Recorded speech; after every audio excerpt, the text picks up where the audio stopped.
Vamos a pasar con Andrey Devyatkin, que bueno, es parte de la comunidad.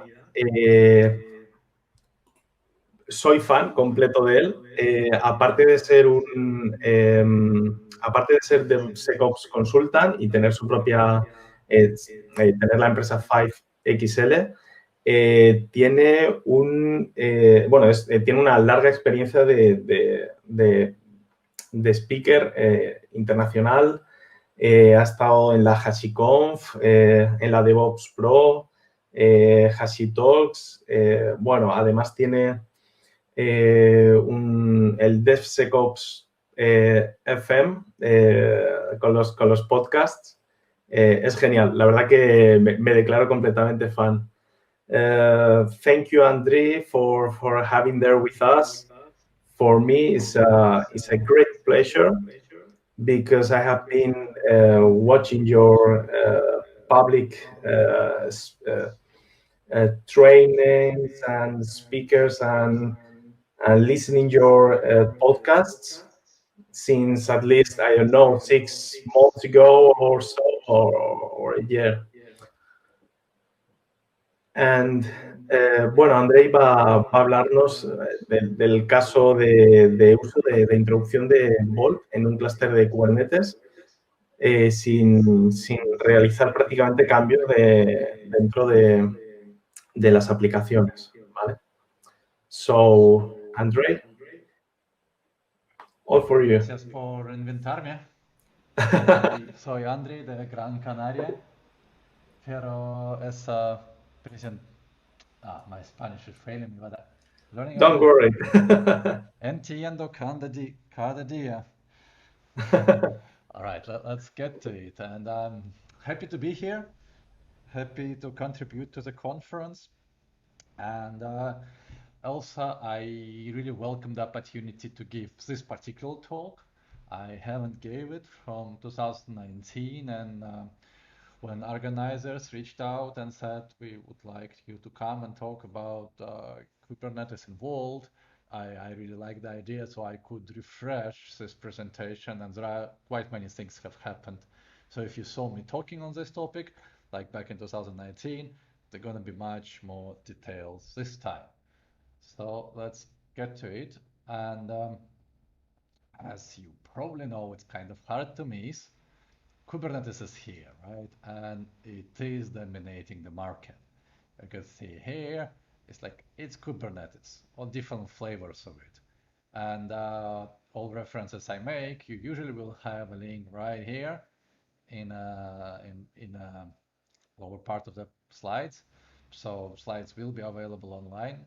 I'm gonna push them to LinkedIn so you could get the version and get all the links. Anyhow, so Kubernetes adoption is growing and it's pretty much dominating the market, and it looks like it's here to stay. However, at the same time, almost everyone who took that survey had some kind of security incident with the Kubernetes, and there is 6% of people who did not have a security incident in the last 12 months. Well, about those 6%, what I could say is, well, there are actually two types of companies, those who have been hacked and those who don't yet have been hacked, and I kind of feel that though part of that 6% might be very well in that area. They just haven't discovered that there is an issue. Plus, there is another quote that even that is changing that into the companies that actually was hacked and will be hacked again. So, yeah, it's tough reality we are in.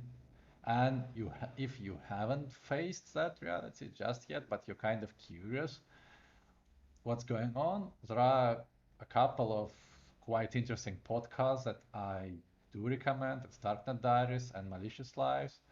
Both of them are focusing on a history of the cybercrime, and Darknet Diaries is more journalistic, so the author is trying to take the interviews with people who actually participated in the crime or like telling their story.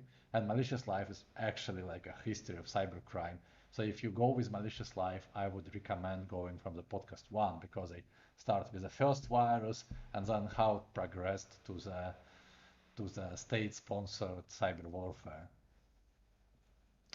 And at fiveXL, we quite often talk to customers. I mean, if you go to the LinkedIn, right, and you look for the job ads, there will be a lot of job application.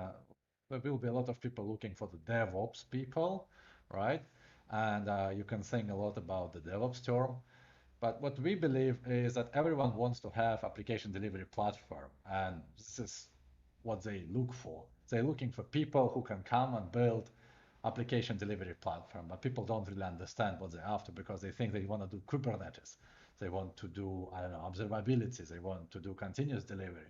But the end goal in most cases is to provide their developers a capability to push changes towards their customers, make them available to customers so they can learn from what the how the customers interact with the product and make it more successful. And today, particularly, we're going to be looking at this part of the picture. So how we secure our execution environment, and execution environment being a Kubernetes and our secrets manager being Vault. There might be other options, and we're going to talk about that as well. Before we start, a little bit about me.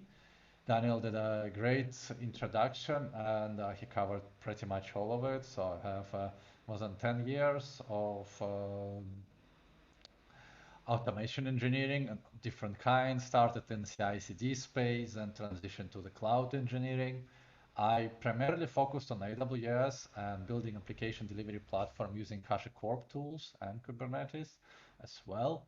I am co-founder of the fiveXL consulting brand.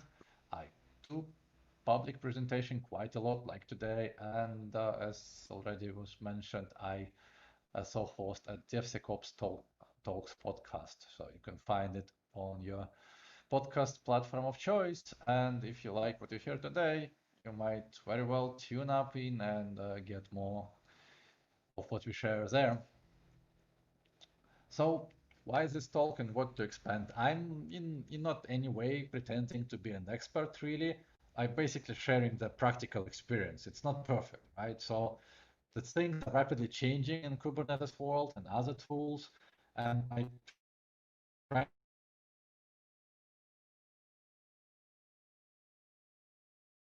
reflect the latest, greatest reality at the moment. There will be a lot of technical details, and as I said before, slides will be available online.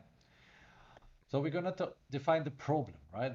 I like to go from the problem. I don't really like to jump in the solution straight away. I always want to understand what's the problem. Then we will look into conceptually how to solve it. And we will look at the practical details, discuss alternatives, and then we're going to close. So what is the problem? What we want to do in Kubernetes, we basically want to have secure access to the secrets, and we might have static secrets. And by static secrets, I mean something like some credentials that you get from the third-party service, your TLS certificate that you buy from your provider, right? That's something that you cannot generate. Then we would also like to prevent secrets sharing. And by secret sharing, I mean, for instance, everyone using the same login into the database, because then you have no idea who is doing what in that database. If you have a database access log, it all looks like the same user. So you don't really have a good idea who is logging in and who is doing what. And also you want to prevent a secret sprawl. So you might use multiple places to store your secrets. And we want to have one source of truth and then secrets being propagated from there. We want that place to be secure. We, in a perfect world, would like to support GitOps because that seems to where the industry is going to with Kubernetes-based deployments. Plus, we probably already have some applications, so we don't really want to update them that much. How to achieve all of that? I claim that we could do that with HashiCorp Vault because this is basically what the Vault promise is. And if you haven't worked with Vault before, don't worry, because I'm gonna walk you through every point on the screen to basically explain how Vault could be useful. And you could use Vault just to store key values, and it has a secret engine called KV. And here you see just an example how we use Vault CLI client to create the KV and then store the secrets there and then read it back. So pretty simple, and there are a lot of things that can do the same, right? So there is no breakthrough here. Where Vault shines and why a lot of enterprises turning to Vault is that it has a possibility to provide dynamic secrets. It can generate secrets on the fly. And here we see an example of database secret engine where we would tell what type of database we use, how to connect to it, what roles are allowed to use that secret engine, and then we passing the username and password, also root logins to your database. Then we ask Vault to rotate that password, so only Vault knows your root database password, which is a good thing to do, but might look too edgy for some people. So this is kind of up to you to do that or not. Then we configure a role that basically tells us that, well, we're going to access this database. We're going to use this creation statement to create a new user. That user will be valid for 1 hour, and whoever got those credentials can renew them to up to 24 hours, but after 24 hours, they will expire. And then we basically use Vault CLI. You could use other tools. For instance, you could use Terraform to configure all of that. I do have a talk that cover it. We will not cover a lot of that today, but some parts we will. And you see, we're using Vault CLI to read the role that we just configured, and Vault goes into database we configured, creates a user for us, and returns us a username and a password that we could use to connect to the database. And those will be valid for 1 hour. It's possible to renew to up to 24 hours, but then after 24 hours that will expire. So even if this secret being stolen, the attacker has a very limited window of opportunity to exploit it, which is great. Plus, everyone getting their own credential, every app getting their own credentials, which is also improves your ability to do audit. You could do the same with AWS. So you enable the AWS credentials. You tell Vault what AWS credentials to use to issue temporary credentials. Then you create a role. So for instance, here we're telling that the credential that being issued by Vault should be STS credentials, and they should have, it basically should assume this role. And when we do write, and the syntax is a little bit different between secret engines. So for database, you do read, here you do write. But here is the same idea. You're getting the 1 hour valid credentials with ability to renew it, and those your access key, secret key, and security token. How cool is that? Then also Vault provides you with possibility to have security encryption as a service with so-called transit secret engine.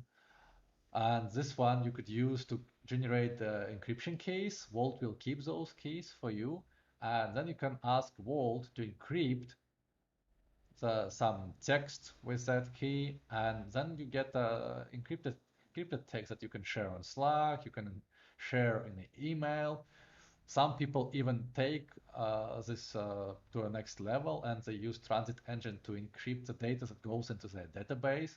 So if database being breached, they don't lose anything because everything is encrypted within the database.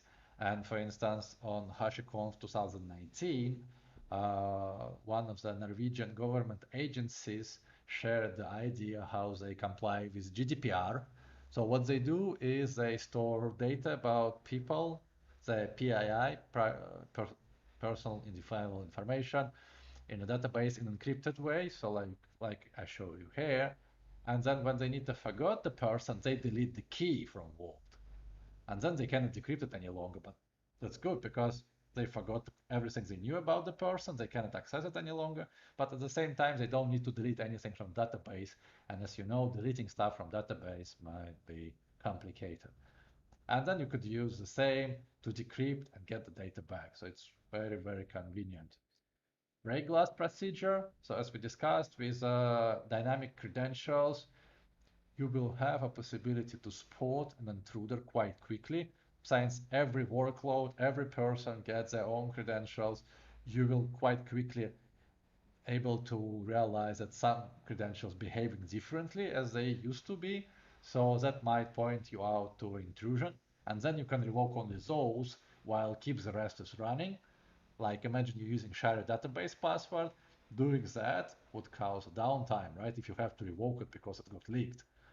At the same time, you could also seal the vault so no one can get access to it, which is another great thing to have. And you could use Vault to protect sensitive data across the clouds, and you can also deploy to private data center and have unified identity management through Vault, if you like, and also unified audit trail. And yeah, you have an audit trail. We will not discuss it much into this presentation, but I do have another talk that goes into quite a detail about the audit trail and Vault, how to parse that. This is just to put everything we discussed into the one picture, right? So you have something called auth methods. Those allows you to use some kind of credentials to come into the vault and exchange those credentials to the vault token.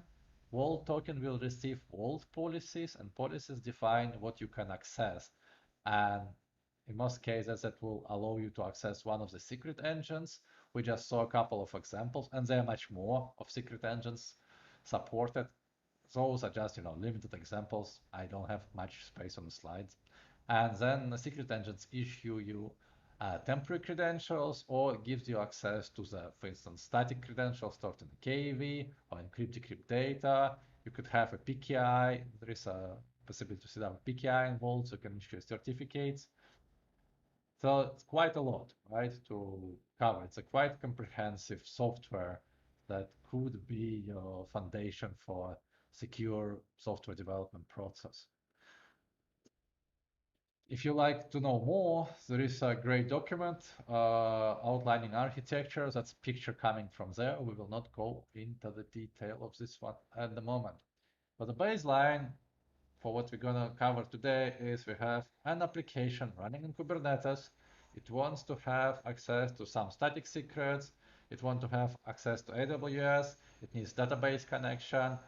And we can imagine that today it gets all of that from config map. And I've been there, so I saw other people being in that situation where they just store everything in config map or a secret. Well, like default, Kubernetes secret is not really secret. It's just base 64 encoded, so it looks encrypted, but it's not. Just keep that in mind.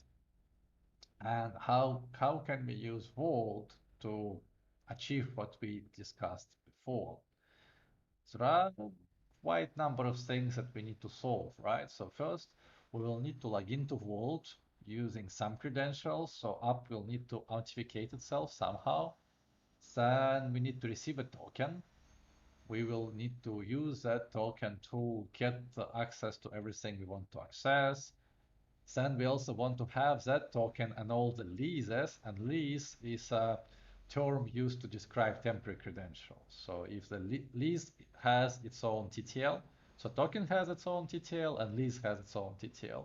So you have to keep up renew token and leases, both of them. If token expires, it will also expire all the leases created by the token. And then when the pod stops, we want to revoke everything. So we don't have credentials lying around. They will expire by themselves, but it's a good idea to expedite the process and revoke them as soon as they're not needed. And the way it works is Vault supports authorization with Kubernetes JVT tokens. So your workloads can have a service account. Every service account gets a JVT token, and then you can use a JVT token to authorize application, authenticate this application in Vault. And when you configure that, Vault will go to Kubernetes, validate that the that the token it received from you is valid, JVT token is valid, and then it will give you a vault token, so you can commence other actions. And there are multiple approaches how to achieve that. Two most popular ones. You have to excuse me. There are people drilling like across the street. I have a noise cancelling going on, so I hope you don't hear anything. But if you do, or if my voice sounds a little bit shaky, that's because noise cancelling trying to cancel out those people drilling there. So sorry about that. Right, so going back to the presentation, we might have a init container in Kubernetes that will run Vault Agent CLI, and there is something called auto-aus for mode for the Vault agent. When the Vault agent starts, it realizes it's running in a Kubernetes, and then it can automatically authenticate itself to Kubernetes, and then you can pass token to the application. That's one way. Another way, you can run a Vault agent a sidecar, and then pass token as a volume to a container. And how do you get those sidecars or init containers, right? Well, you basically do the same thing as any service mesh nowadays do. You create a mutating admission webhook that will, when you run kubectl and you say kubectl apply, it will basically take your YAML and it will send it to the Kubernetes, and your YAML will pass this road before it's persisted to etcd. And mutating admission allows you to check what you received, and then based on some condition, for instance, annotation, add additional fields to the YAML submitted to the API. And this is what most of the projects do nowadays. Actually, like back in 2018, I wrote my own mutating admission webhook. Nowadays, you don't have to do that because HashiCorp provides one that you could use out of the box. And then you want to read and renew secrets. And back in 2018, 2019, you had a lot of options, I would say. You had env console, we're gonna discuss this thing a little bit more. You had vault env, but this one would only read secrets and it will not renew it. So it's like following the Unix ideas, right? So it does only one thing. It only reads, but renewal of the leases and token is up to you.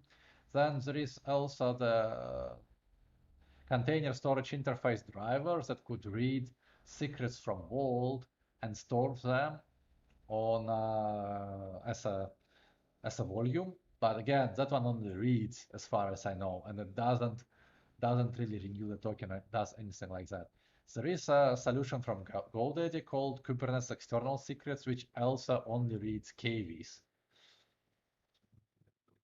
So, like today, I would suggest you look at the Vault Kubernetes from HashiCorp, which is like this injection thingy that could read secrets for you, and then could also inject a sidecar to keep everything renewed. And also another thing is you could look into env console. So if you are to read something, right, you could again have a init container, get a token, get the secrets, pass them to application, or like just get a token and first and run env console in there. Another version of that, you would run Vault agent you will run a side container that will come with Vault agent. It will get a token. It will generate env console configuration. It will come with env console itself. And then you can pass that to application as a volume. We actually did that. Like the first version of the injector I wrote was working on this way. And then we transitioned towards this one. And what Vault Kubernetes thing from HashiCorp does, it runs it this way. So basically you get your Vault agent running on the side, it gets a token, it then reads secrets, it stores them as a files on a volume, and then your application can read them from the volume. And then the sidecar container keeps running and keeps a token and it keeps secrets renewed. So those are options available to you. And again, there are links down there that you can read that goes into more details. Then about the revocation, right? So if you want to revoke something, how do you do that? If you just go with one pod, with one container per pod, then you do init with vault agent, you pass everything to application, and then you can have a lifecycle hook. That's a pod lifecycle hook. You can look it up, and that would can basically run vault token revoke command or just call a URL to revoke the token. So here you will need to have Vault CLI available or some kind of tool that is capable of calling the API like CURL or wget. Here is different since you already have Vault agent, so you could just have this hook here in a sidecar when this application exits. I'm not sure what Vault Kubernetes thing from HashiCorp does actually. So I haven't looked into that particular aspect of it. And I'm going to update this presentation when I do, which actually gonna happen quite soon. So how do you set up Kubernetes authentication for Vault? How do you do that? And we're gonna use Terraform for that. So there is a really nice provider for Vault, for Terraform, Terraform provider for Vault, and HashiCorp did a really great job building it up. You could do whatever you, I think you can do most of things you can think of with the Terraform now. And what we're doing here, we're creating the service account that will be responsible for authorizing our tokens. We giving that account permission to check the tokens we receive. And then we basically what we're doing here, we're doing a little bit of trick. We just created this service account here, and we need to get its secret. So we need to get its token. And we're using the depends on lifecycle rule in Terraform to make sure it's already exists. And then we're using data to read it. And that's needed for us to configure the Vault authentication backend. So here we're using Kubernetes, and now we are creating its configuration. So we're telling that Kubernetes lives here, and this is a CI cert and a JVT token for the account that we just created that's going to be used to validate tokens that we are about to send to Vault, right? So we are the application going to send its own token, JVT token to the Vault, and then Vault will use this configuration to send that token for validation to Kubernetes, and we just configured Kubernetes to validate everything it's received. So this part is quite simple, I would say. Now we kind of need to update our app a little bit. We're actually not going to change the application itself, but we're going to wrap it into the shell script. And what's going on here is it's very simple bash script. We assume that we are using the volume called data. We're going to receive env console on that data. Oops, sorry.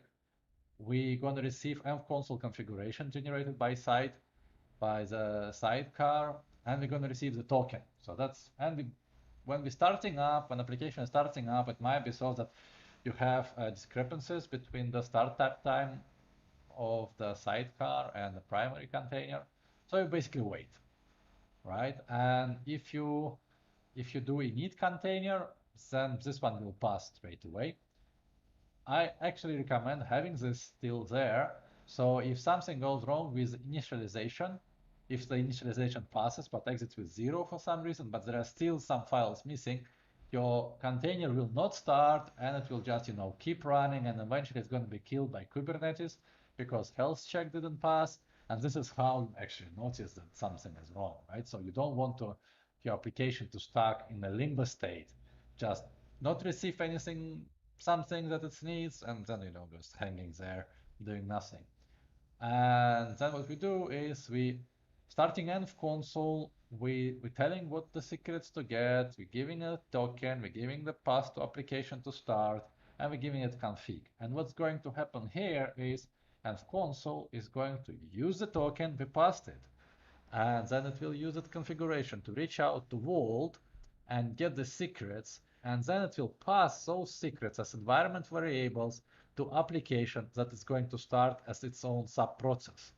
And it's important that you do exec here, otherwise you will get into the process hell. So you might just, you will have a hard time stopping containers because env console will do exec, but since this one is run as shell, as far as I remember, there will be an issue with PID inheritance, and if the application killed, your container doesn't really stop actually.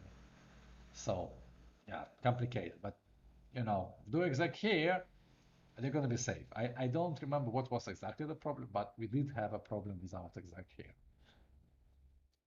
This is how secrets 8.hcl might look like. So we're basically saying, don't prefix anything. Otherwise, it will use this path as a prefix. You don't want that. And just use the key in a KV as an environment variable name and then value as a value. The same here, we're going to get something from that's KV, that's database, and here we do for AWS. And the thing is that we don't really want to have environment variable access key. We want to have environment variable AWS access key ID. And this template allows you to rename them on the flight and actually get them called this way when they're exported to environment variable. So the env console HCL is kind of simple, and what we do here, we will gonna upcase all the keys that we receive for the secrets, so they always will be capital. We're passing the address of the vault. We're telling the env console to renew the token and renew the leases for us. And we are not wrapping the token, so token doesn't come encrypted. And this is when we use a init container with env console. If you use sidecar and env console to read environment variables, then you need to set this one to false, right? So the env console doesn't try to renew the token sign. That will be the job of your sidecar. And talking about the sidecars, this is how its configuration might look like. So we're using the configuration aus Kubernetes. This is where it's configured in Vault. We're passing the role. That's the role of the application, the backend. And we're going to store the token here into the volume data file token. And I'm talking a lot about env console here. Well, env console, this program was initially created to read data from console, but then was expanded to also handle Vault. So that's why the name is so confusing. But I kind of showing you example of env console because it allows you to pass everything as environment variables. And this is how I assume your application and Kubernetes gets its secrets today as environment variables. Well, you could also replace this script if you use Vault Kubernetes from HashiCorp. You can replace this script and basically read everything from volume, export that to environment variables, and then run the application as you would usually do. And in that sense, we don't really do any changes to the application at all, because all this complexity is being handled outside of it. Plus, you could do native integrations, or application could be Vault aware, but then it makes local testing harder. It makes creation of the test environments more complicated. So there is a balance that you need to strike here. Well, now how do we configure the application to get all of that goodies, right?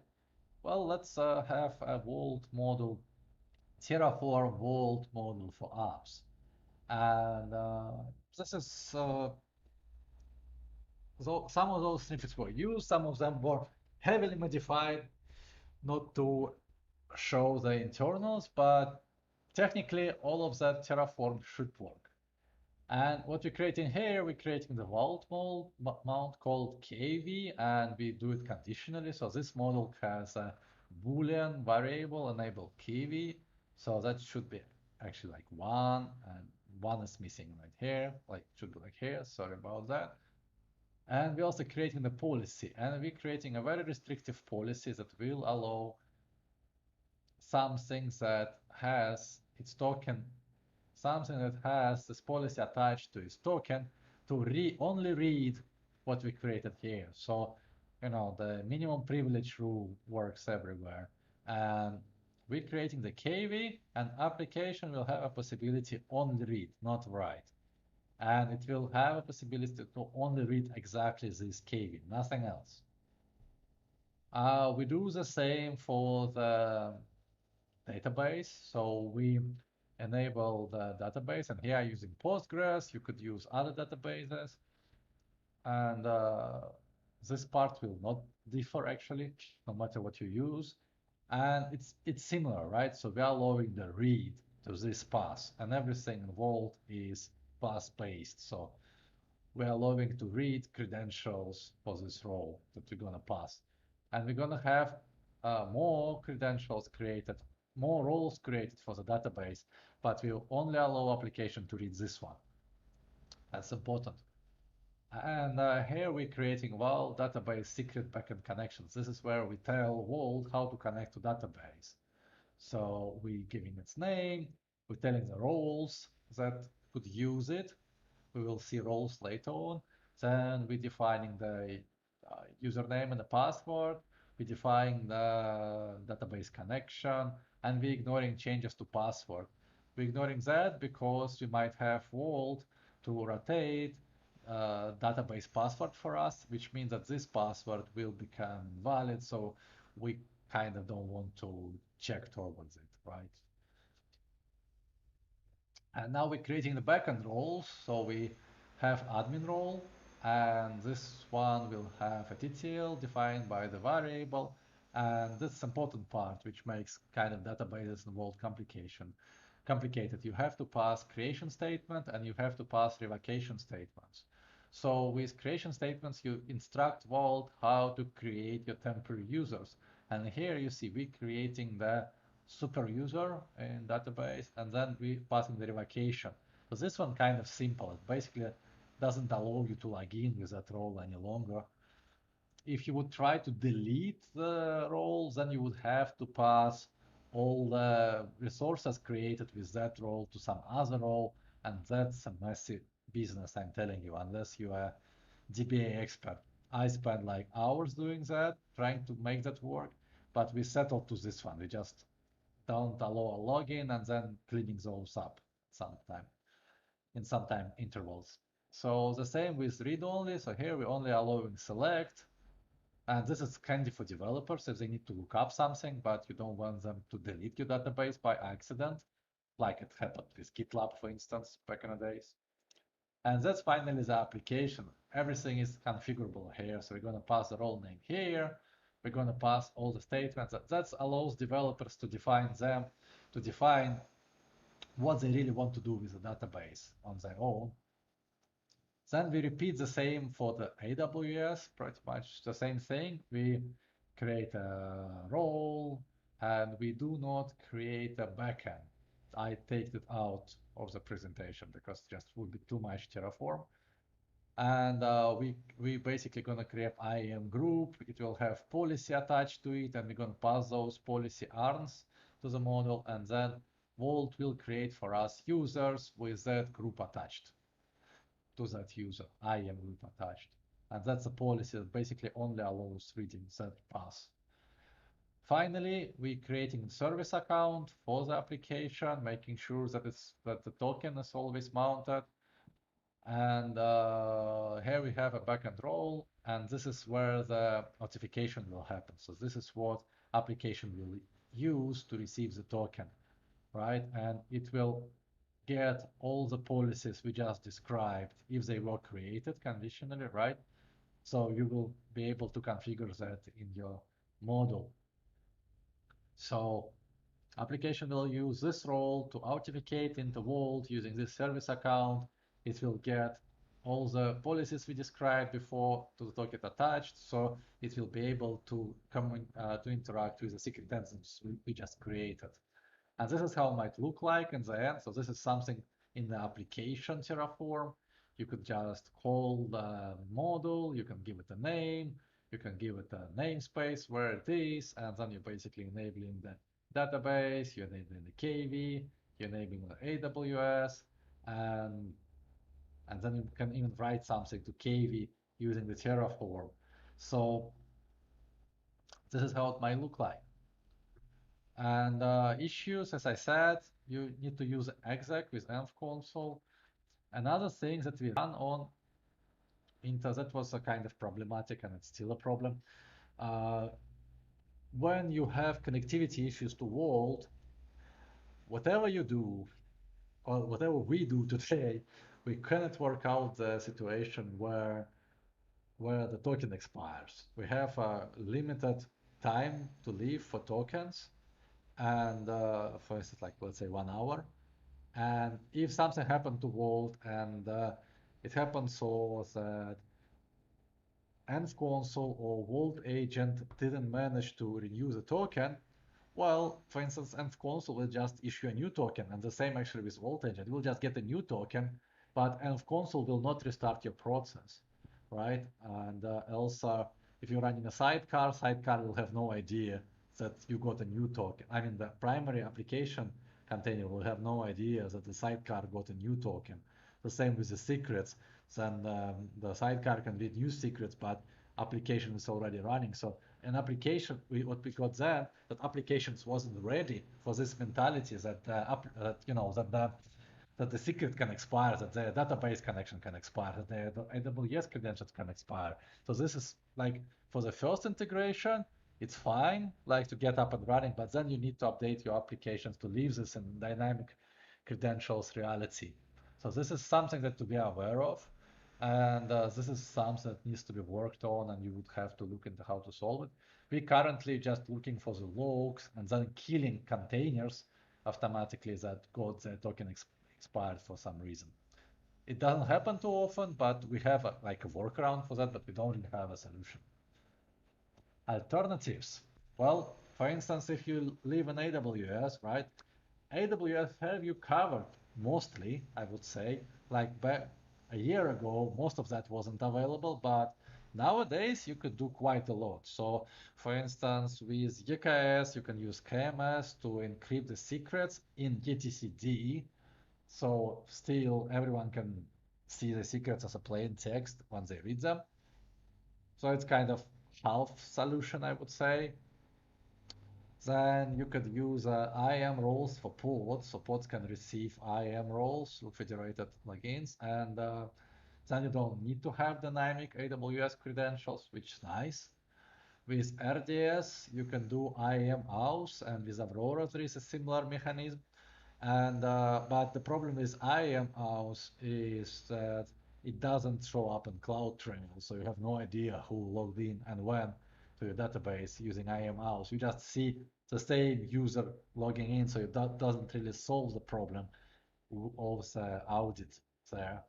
Then you have AWS Secrets Manager to read stuff from, and you could use like Kubernetes external secrets thingy to synchronize that with the secrets, which kind of nice and would work really nice in the GitOps. And you have a CloudTrail for the auditing, right? So like you get like a lot of stuff covered, but if you run your own database, right, you screwed. If you run like Cassandra or something else that will support but AWS not, you screwed. Even with a native application like RDS, IAM auth is like a half-assed solution. And I spoke to AWS and they say they have a CloudTrail integration on the roadmap, but that is not there yet currently, and you have to comply with regulations in some way or another, right? So that's why Vault is a quite solid solution, I would say. And cloud providers are catching up, I think. And if you just do only AWS, probably in 2 years, there will be no good reason to just deploy Vault there. But if you do more than that, if you have private data centers, if you do multi-cloud, if you have your own hosted software, then actually Vault is quite a solid way to go. So just to recap, we discussed the problem of secrets and secrets access in Kubernetes. We looked in the ways you could use to solve it conceptually, and also we looked at quite a lot of practical examples. We discussed alternatives, and to wrap it up, I would say Kubernetes security takes an effort. I just covered on the secret access, right? But you have pod security policies, you have pod network policies, you have Falcon, you have auditing of other kind. There's like a lot of stuff going on there. You can have like OPA, right? Open Policy Agent. So it takes time to secure Kubernetes, and there is a reason why some companies have Kubernetes teams, right? Even if you get something prepackaged for you from your cloud provider, it's just on the beginning. There is still a lot of work to configure it. And that's why I'm saying it's a continuous process. HashiCorp Vault would be a solid tool to federate all your secrets, to make sure, I mean, not to federate, but to get them all in one place and have audit capabilities of what's going on. There are alternatives. Most probably, cloud providers will catch up and have like fully integrated solutions in a year or two.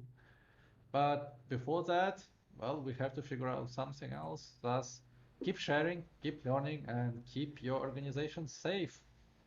And with that, that's all for me for today. And you have my Twitter account, my personal website, LinkedIn, and you cannot see, but here is a link to the podcast website if you like to hear more.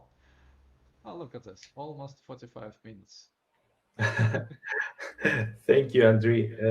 I think that the presentation has been quite complete, and we have some questions from the people that is viewing the event. Okay, so the Mr. X is talking about the common strategies in the token lifetime for AWS accounts and talking about the TTL for sessions and the renewal strategy, which are Right. the Yeah. limitations? Yeah, I think I understand. So by AWS accounts, I assume the senior X means I am AWS account, so like a user account, like a user keys, right? This is my assumption. And you define TTL when you create a secret engine. So secret engine defines what you will get by default. It's possible to override it when you request it, but it will override within the borders set by the secret engine. So if your secret engine, as we had that in the presentation, sets it to 1 hour, then you get your credentials valid for 1 hour. And then you basically have TTL parameter, that's the default that you will get, and you have max TTL. This is for how long it could live at all, right? So, for instance, you could set it to 8 hours and 24 hours. And by doing so, then the person who gets a secret, it can renew it up to 8 hours. It can renew it 8 times if it's 1 hour. But it cannot exceed 8 hours if you configure that on the authorization engine. There is a thing called periodic tokens, which could be that it doesn't have this limitation, and you can like renew them for as long as you like. So they don't expire if you keep them renewed. They don't have max TTL, but I don't really recommend them. They're like more for a legacy stuff. Also, important thing is there is a root token that you get when you initialize the vault. Those never expire, but you don't want to have those. You you configure Vault, you create policies, you create auth engines to manage the Vault, and then you switch to usual service token. Revoke your root token straight away. Like when you did that, revoke it because people cannot steal from you what you don't have.